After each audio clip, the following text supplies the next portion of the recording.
અંગ્રેજોના શાસન દરમિયાન ટોળામાં એકત્રિત થવું એક કાયદાનું ઉલ્લંઘન હતું. ત્યારે ભારતની આઝાદીની ચળવળ ધીમી ન પડે તે હેતુસર લોકમાન્ય તિલક દ્વારા ગામે ગામ ગણેશજીની પ્રતિમાઓની સ્થાપના કરાવવામાં આવી હતી અને તેની સેવા પૂજાના બહાને સૌ એકત્રિત થઈને નવી વ્યૂહરચનાઓ લોકો સુધી પહોંચાડવામાં આવતી હતી. તે સમયથી ચાલી રહેલી નવીનતમ પ્રથા હાલ દરેક શહેરો અને ગામોની ગલી ગલી સુધી પહોંચી ચૂકી છે.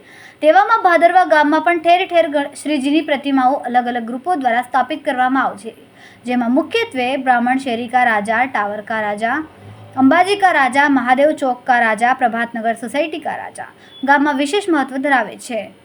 ગત રોજ મહાદેવ ચોક ખાતે વિશેષ અન્નકૂટ પ્રસાદીનું આયોજન કરવામાં આવ્યું હતું, જેમાં આયોજકો દ્વારા ગામના દરેક ભક્તજનો તરફથી ગણપતિ દાદાને બને એટલી વધુ માત્રામાં અલગ અલગ વાનગીઓ સાથે કાચું પાકું ભોજન એકત્રિત કરીને ધરાવવામાં આવ્યું. સાથે શ્રીજીની મહાઆરતીનું પણ આયોજન કરવામાં આવ્યું, જેમાં ભાદરવા ગામના સરપંચ જ્યોત્સનાબા મહિપતસિંહ રાણા તથા અંજેસર ગામના સરપંચ અમીષાબેન અંકિતભાઈ પટેલ દ્વારા કરવામાં આવી હતી. રિપોર્ટર મુકેશસિંહ ભૂમેલા, સાવલી, વડોદરા.